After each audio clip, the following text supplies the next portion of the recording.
gigo pasian mai pa ka zon hangi kung hamaksan na to kasi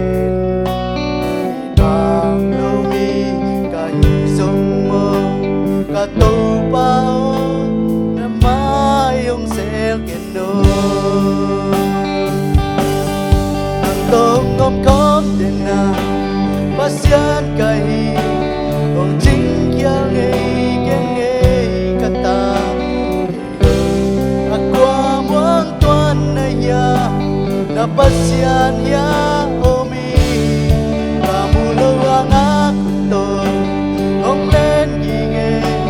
kabadyang ang suong po na at akong pong sakse kasay tang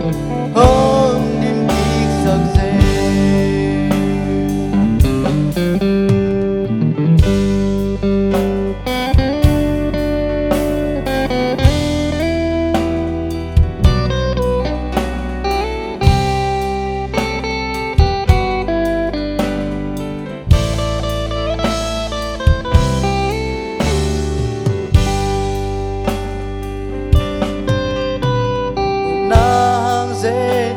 na tuang so ba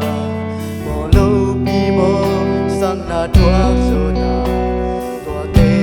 hon yai na lam sang pa akwa itua na ya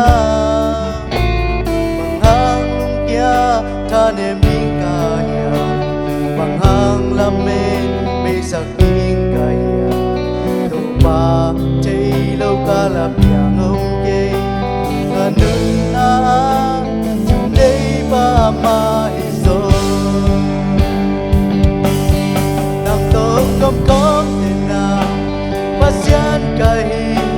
ong ching kyang ei kata lo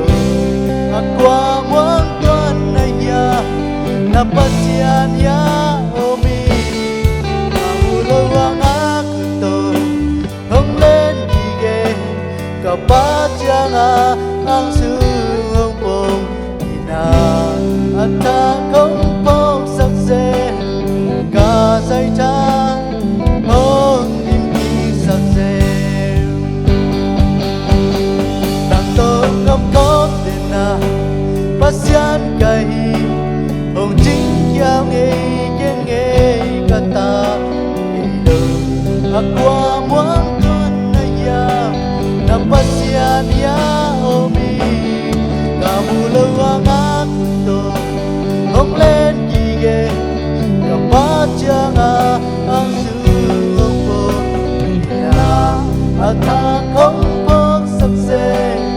kasay tang hong dimdik sakse kasay tang hong dimdik sakse